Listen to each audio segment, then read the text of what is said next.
In this video, we will learn about light, different variables involved in describing light, as well as bending light. Light comes in three different forms: waves, which is what you see, rays, which is waves being reflected, and photons, which is particles of light. Generally, when we see a wave of light, it'll look like this. And if we want to measure the length of the waves, we will measure from crest to crest, or from trough to trough. The wavelength is denoted by lambda and is usually measured in nanometers. The frequency is how many waves in a certain time period. So if we were to say this was 0 seconds to 10 seconds, we would say that in this top one we have about a frequency of 12 waves per 10 seconds, or 4 waves in this 10 second. Frequency is measured in hertz. These two variables work together. So as you see in the first diagram, we have a high frequency but a low wavelength. In the second diagram, we have a low frequency but a high wavelength. These two variables work indirectly with each other. The equation that explains the relationship between these variables is that V, the speed of the waves, is equal to frequency times wavelength. So the faster the waves travel, the higher the frequency and the lower the wavelength, or vice versa. When light passes from one medium to another, it is refracted because the speed of light is different in the two media.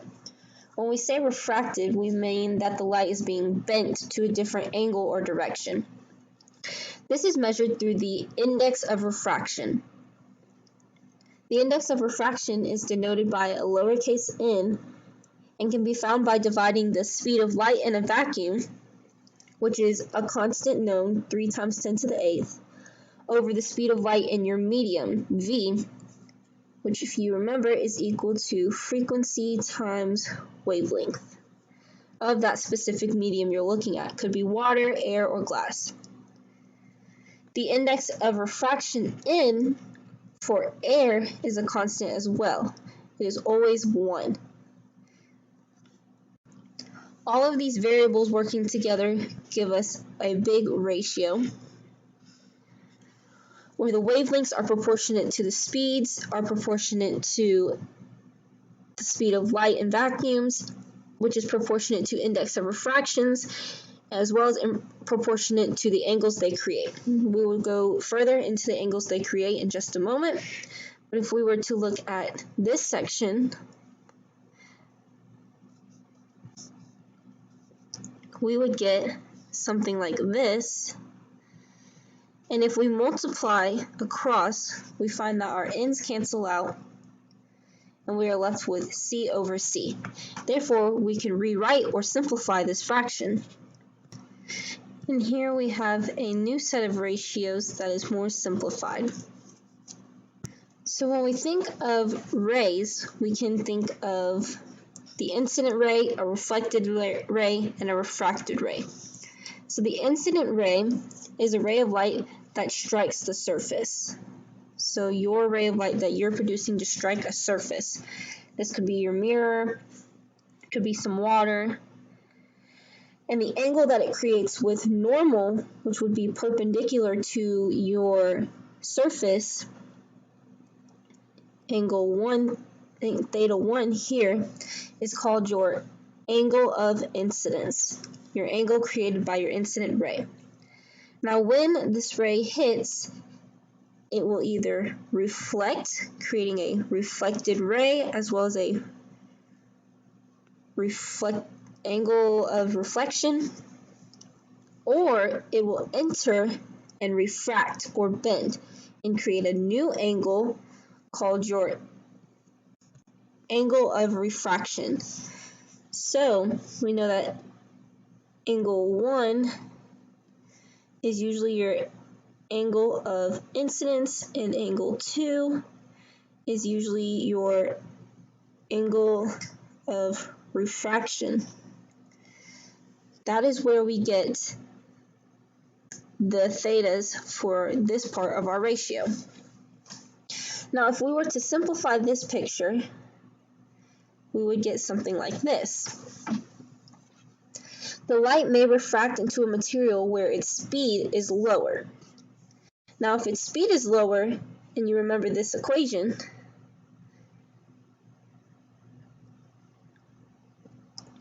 if the speed decreases, either the frequency or wavelength has to decrease. However, the frequency of waves does not change from medium to medium. The frequency is always constant. Therefore, as the speed decreases into a medium, the wavelength must decrease, but the frequency will stay the same. Frequency is always constant. It's also important to know that angle 1, the angle of incident, is always larger than the angle of refraction. So let's try to solve a problem. This says that a 4-meter wide swimming pool is filled to the top. The bottom of the pool becomes completely shaded in the afternoon when the sun is 37 degrees above horizontal. How deep is the pool? The index of refraction for water is 0.133. So we have our diagram drawn, and we are searching for D.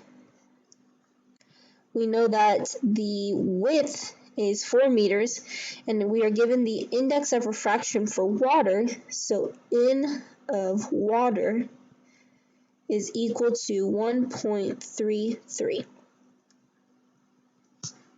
We are also given the angle that the sun is above horizontal, which is 37 degrees. That means the rest of this angle is equal to 53 degrees.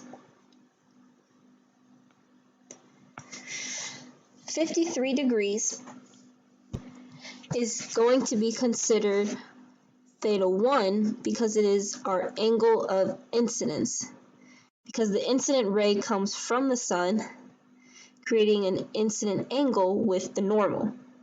Therefore, we know that the ray entering the water is the refracted ray, creating a refracted angle, theta 2, which we do not have.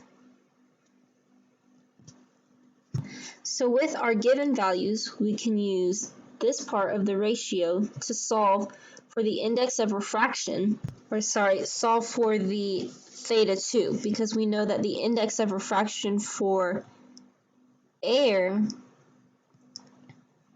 is equal to 1, because that is a constant. So if we set up our ratios where the air is 1 because it's the first medium and the water is 2 because it's the second medium, we now solve for sine theta 2. And we get a value of 36.9 degrees for our angle of refraction.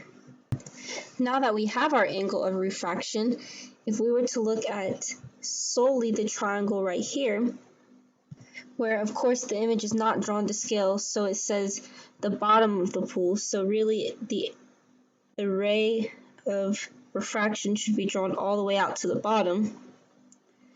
So we're looking at the angle is still the same.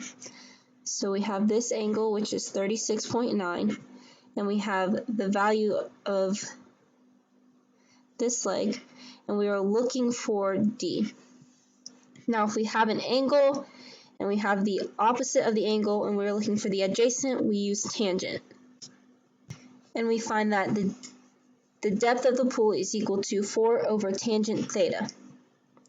The depth is therefore 5.3 meters.